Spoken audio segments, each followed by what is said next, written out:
Seguindo com a apresentação aqui das árvores binárias e dos elementos que a compõem, vamos falar um pouco mais sobre como que é composto o nó de uma árvore binária.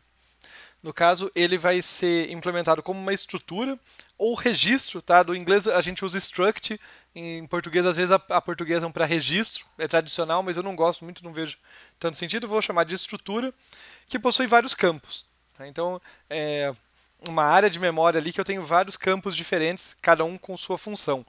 No caso, os campos ali vão ser conteúdo, apontador para filho esquerdo, para filho direito e apontador para o pai, que é um campo opcional. Para deixar isso mais claro, eu vou usar um artifício gráfico aqui para vocês. Então, vou desenhar aqui a nossa estrutura dessa forma. Então, esse aqui é o meu conteúdo. Aqui eu tenho o apontador para o filho esquerdo. Do outro lado, o apontador para o filho direito. E aqui o apontador para o pai. No caso, o conteúdo pode ser bastante amplo e a gente vai ver que a gente vai mexer mesmo nele. Ele pode ter muitas informações lá dentro, não precisa ser uma única, mas por hora vamos simplificar pensando que é uma única. E filho esquerdo e filho direito são essenciais para manter a estrutura da árvore. O pai é um campo opcional. Embora conceitualmente todo nó de uma árvore tenha um pai, tenha um nó do qual ele era filho, esquerdo ou direito, nem sempre eu preciso desse campo para fazer as minhas operações. Por isso que eu digo que ele é opcional. E daí pensando na implementação, a gente pode ver aqui uma implementação em C de um struct. Eu vou usar aqui esse struct nó. Ele tem, como eu disse, um campo cont aqui chamado conteúdo. Nesse caso, o meu cont é só um outro nome para o tipo inteiro, mas eu preferi fazer dessa forma, só para deixar claro essa independência. Eu não estou dizendo que eu não precisa ser um inteiro. Podia ser qualquer outra coisa, tá? Podia ser uma estrutura de um tipo de dados mais complexo, tá? Então, é o conteúdo. É o campo para o conteúdo.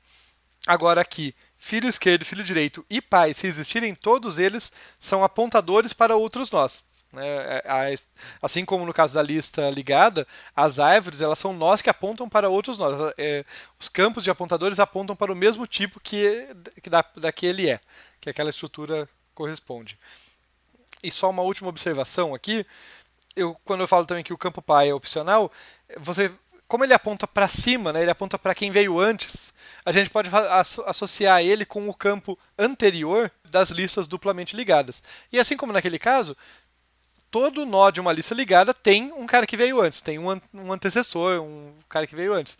No entanto, nem sempre eu preciso disso explicitamente, só para algumas operações específicas, se eu quero que minha lista suporte certas operações de modo mais eficiente lá, né? Mas isso despende mais memória e nem sempre é necessário. Tá? Então, assim como a gente nem sempre usa a lista duplamente ligada, a gente nem sempre precisa usar o campo pai na implementação da árvore. Seguindo aqui, mais algumas notações e convenções para falar sobre árvores. Um certo abuso de notação que a gente faz é usar o termo árvore para nos referir aqui tanto ao conjunto de elementos que compõem a árvore, então de modo abstrato, pensar naquela coleção de elementos, quanto ao apontador da raiz. Tá? Isso faz sentido, esse abuso faz sentido porque a partir da raiz eu acesso todos os demais. Né? Apontando para a raiz, eu consigo encontrar um caminho lá de apontadores para chegar em todos os demais nós. Então, por isso que a gente faz essa associação e por isso também que a gente usa essa definiçãozinha aqui, typedef nó pointer, né? O tipo apontador de nó é o que a gente chama de árvore, porque justamente a árvore é um apontador para a raiz, então o tipo dela corresponde a um apontador de nó.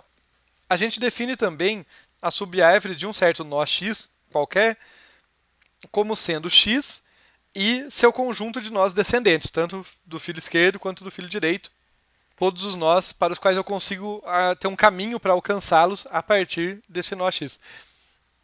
O que acontece é que, de novo, a gente está vendo que as árvores binárias elas têm uma estrutura inerentemente recursiva. Então, embora eu possa falar da raiz da árvore como um todo nó é raiz da sua própria subárvore. Tá? Isso é verdade também. E mais um conceito que eu gostaria de apresentar para vocês, a gente chama de folhas os nós das árvores, os nós da árvore ali, que não têm filhos. Se ele só tiver um, né, um nó pode ter até dois. Se ele só tiver um, ele não é uma folha. Ele tem filho, mesmo que não tenha dois, não tem problema. Continua sendo um nó tradicional. Agora, se ele não tem nenhum dos filhos, a gente chama de folhas. Tá? Que outro jeito de pensar é que as subárvores são vazias. Né? E aqui eu vou pegar dois exemplos de árvores. Vou terminar de enfeitar elas com vocês, porque tem algumas coisinhas que estão faltando.